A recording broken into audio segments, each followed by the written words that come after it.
Hi, guys. So I got a question this morning from a certain individual that, and I get this question asked a lot, so I figured I'd just throw it out there. Will jiu-jitsu work in a street fight? That depends. It depends how you train. It's like any martial art. It depends how you train, and are you training under pressure or not? If any martial art that you're doing, including jiu-jitsu, if you're not training under pressure, and what I mean by under pressure is if you're not training self-defense tactics under pressure, then it is liable to not work in a reality situation. I guess a good example would be, let's say that you have someone that is really coming at you forcefully to a point of really, really trying to hurt you. If that opponent is bigger, stronger, or just more well-skilled than you are, the chances of you getting hurt or worse is liable to happen.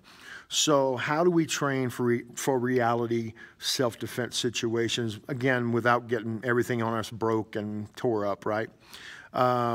We have to start off slowly, of course, and we have to learn the techniques like the back of our hand. We have to know those techniques, and we have to know which technique goes with what problem.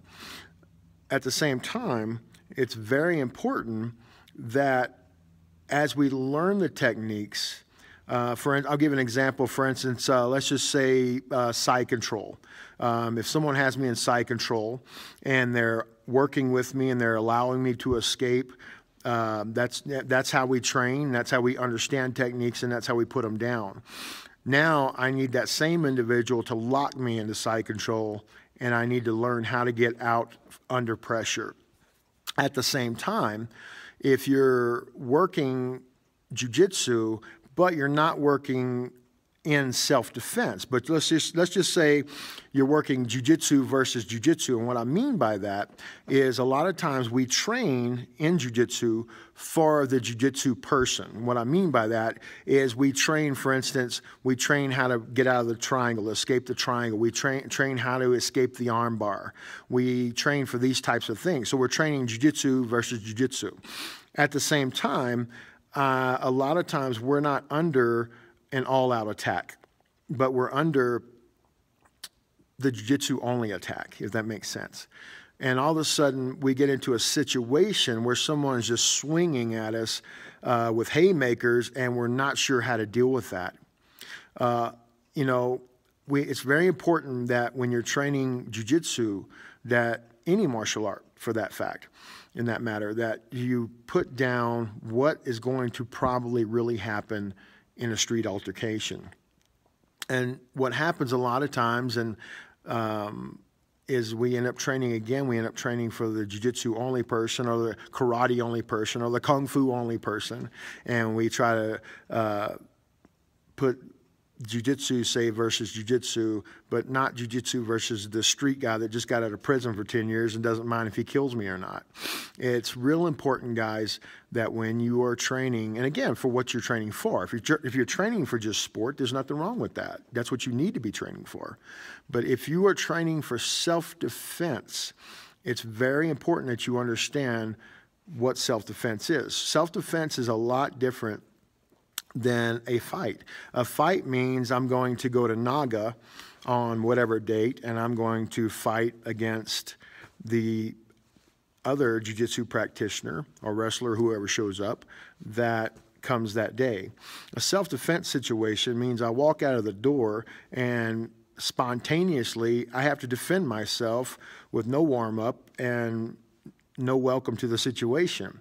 So it's real important that I understand that in order to do this, I have to train jiu-jitsu under self-defense pressure. That means understanding punch blocks. It means understanding sweeps when someone's trying to hit me.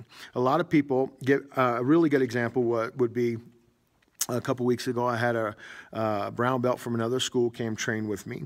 And as we were training, I kind of started knocking on his head a little bit. All his defenses were down. He's trying to do the, both his arms are under me. He's trying to do these deep half sweeps and all this. And there's nothing wrong with that if you're in a tournament. Concept of it, though, he kind of asked me, what are you doing? And I said, well, if this was real, I'm punching you in the face. And I was really shocked with his answer. He goes, well, I'm not really savvy in self-defense. We're talking about a pretty high-level brown belt in the art of Brazilian Jiu-Jitsu. And so we started working on self-defense, and he said, wow, this is really different. And it really is. Anybody that's never really done self-defense in a Jiu-Jitsu aspect, when someone really starts knocking on your head, you're going to have a rude awakening if you've never done this before. So my advice, if you're training for self-defense, make sure that you're training with someone that teaches self-defense, not pure sport jiu-jitsu. And I'm not against sport jiu-jitsu, but at the same time, you're talking about two different worlds. Thank you.